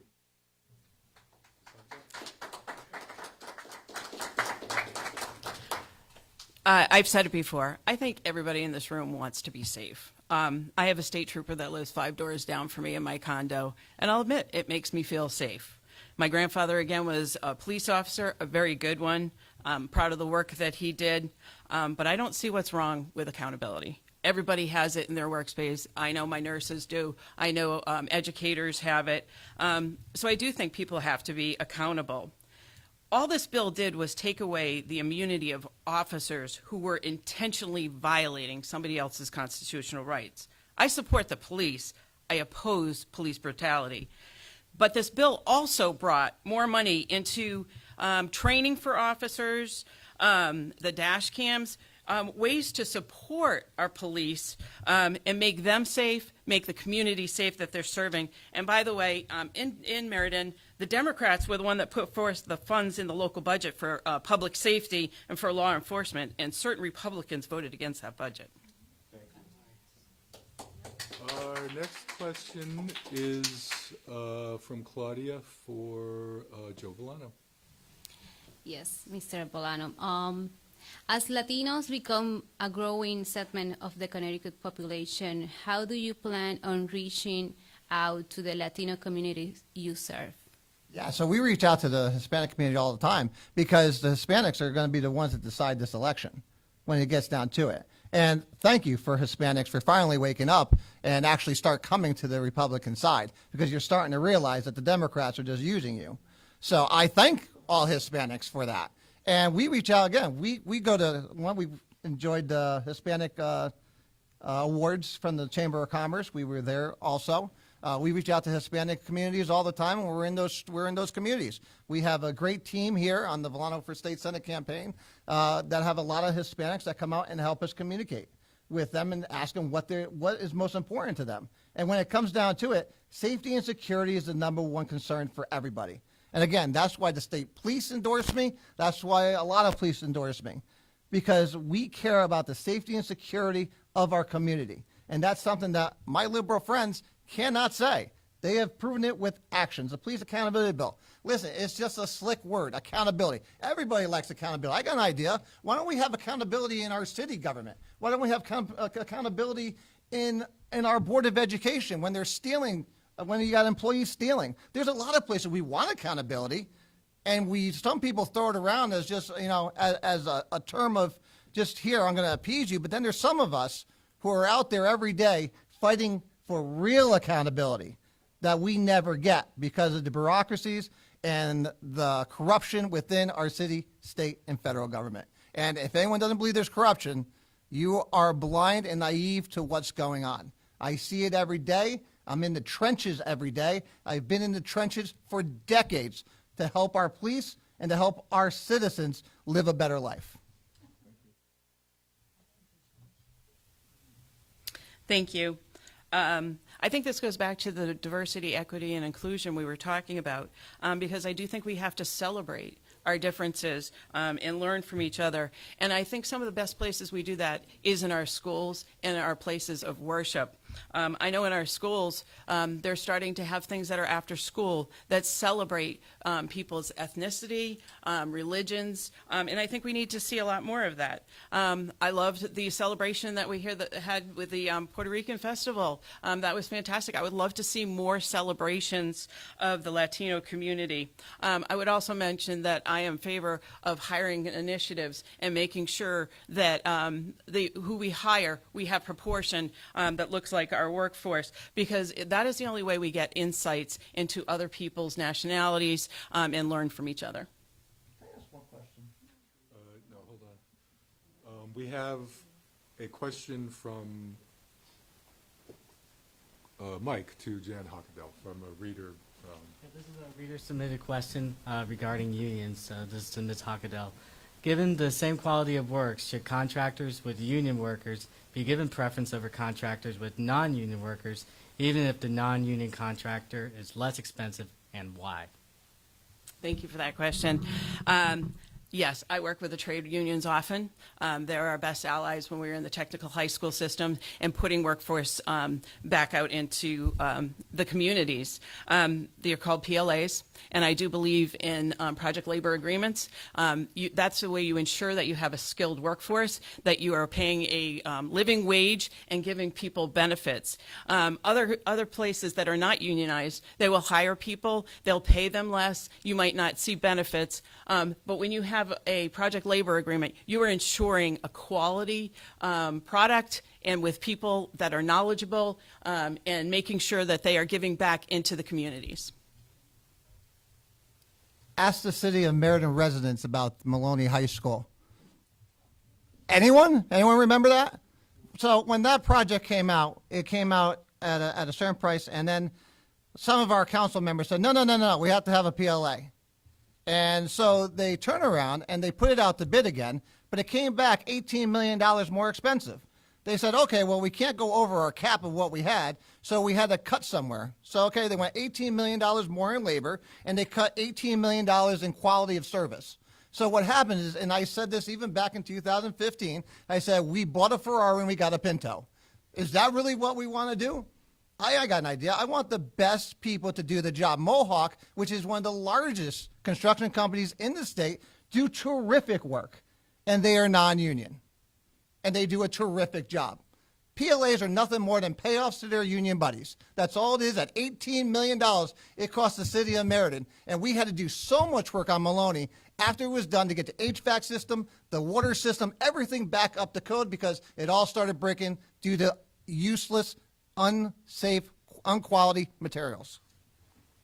I think we have time for one more question. Mike, I want to go to the second to the last one that you will ask to Joe Villano. You know which one I'm talking about? Yeah, it's the taxes tolls. Yeah, it's a good one. With the suspension of the gas tax, Mr. Villano, and proposals to further extend that suspension, how do you expect to fund current transportation projects? And would you support the implementation of tolls in Connecticut? Listen, they've been raiding the Special Transportation Fund forever. I mean, so whether or not it comes from gas or not, they're going to find their money somewhere. So someone who's in the fuel business, I own a small business. It's a fuel business. We deliver gas heating oil, and diesel. So I'm very familiar with the whole fuel business, with the fuel industry. Now, what most people don't realize is the gas tax was just a farce. No one's saving money out of that, just so you know. And on top of it, most people don't know, there's another hidden tax on gas that you don't see, that I see that every day when I go down to a terminal at 8.8%. So, which I have to pay on gas every time, even still today. Now, if we really want to get serious about lowering costs and lowering the effect of inflation on people, we need to do two things. One, we need to extend that 25-cent gas tax at least temporarily to the end of next year. But what we also need to do is cut the diesel tax, which will affect everybody. But again, most people don't use diesel, so therefore you're not voters, so therefore they didn't care about you. But they do. It does matter if you're owning a trucking company, if you're buying food, if you're getting stuff delivered to your house. We all use diesel in our trucks, and it costs me about $2,000 a day to sit there and run for diesel. That's a huge expense that passed along to you guys. So there's so many things we can do. But again, they've been raiding the Special Transportation Fund for decades. And then they sit there and claim that we can't do anything. But on top of it, like Lou said previously, for every mile of road we have, it costs us 9 times the national average to maintain it. Why is that? It's because of all the bureaucracy and the red tape that goes along with it. So there's a lot of things we can do. No to tolls. And to Mr. Fasino, who obviously didn't realize that the lawsuit in Rhode Island, you cannot just tax cars or trucks and not cars. You have to tax everybody. And listen, don't let liberals sit there and get an inch on this, because they get cars or trucks. Cars are coming next. There's never a tax they don't like. Thank you. I mean, who wants to pay tolls? I don't, definitely. But if you look at our surrounding states, Massachusetts, New York, they have tolls. And the reason is because they help for the deterioration of the roads and the conditions. Otherwise, we're paying for that, right? So I think Governor Lamont looked into tolls when that didn't work, and my opponent is correct. They said they only wanted to tax trucks, and they found out that in Rhode Island, that's illegal. And that's when they put into effect the highway use tax. And what the highway use tax is, it's only for 18-wheelers, by the way, because the 18-wheelers that are on our road, 60% of them are from out of state. And it's only a tax on those 18-wheelers. And by the way, if they go from one side of the state to the other, the average tax is going to be about $15. And these are your Walmarts, these are your Amazon trucks. They're the ones that are beating the roads up, so taxing them to make sure that we fix them. Thank you. So we have reached the almost end, and we have final statements, 1 minute from each candidate, and I believe Ms. Huckadell goes first. Well, thank you for the opportunity to talk tonight. Running for state senate has been an incredible experience. I've had the opportunity to talk to hundreds of people in the community, had conversations that I probably wouldn't have had otherwise, and I've gotten to learn a great deal more about the communities we live in. And look, whether you're a resident of Meriden, Middletown, Cheshire, or Middlefield, you deserve an effective state senator. And I believe that I am the best candidate for that because I have the experience, I have built the relationship, and I have the demeanor to help people in this district. I, again, support reproductive rights. I would like to expand access to affordable health care and prescription drugs. I want to continue to educate our young people and provide job training for those who need it. I see the work of being a state senator as similar to the job that I'm already doing. I will listen to people, I will advocate, and I will fight to get results. I hope to earn your vote. Thank you. Thank you.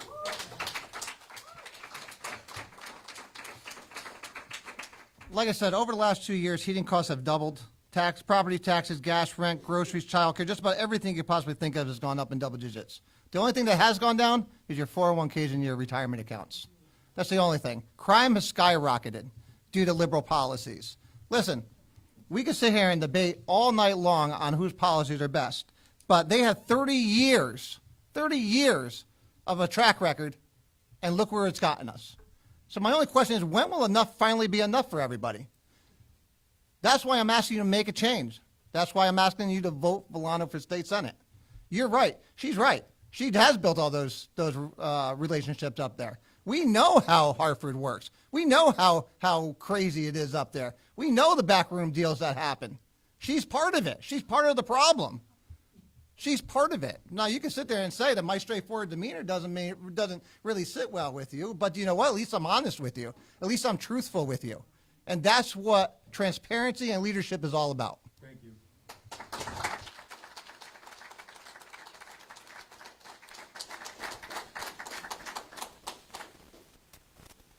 Thank you all for coming. We appreciate it. Thank you very much.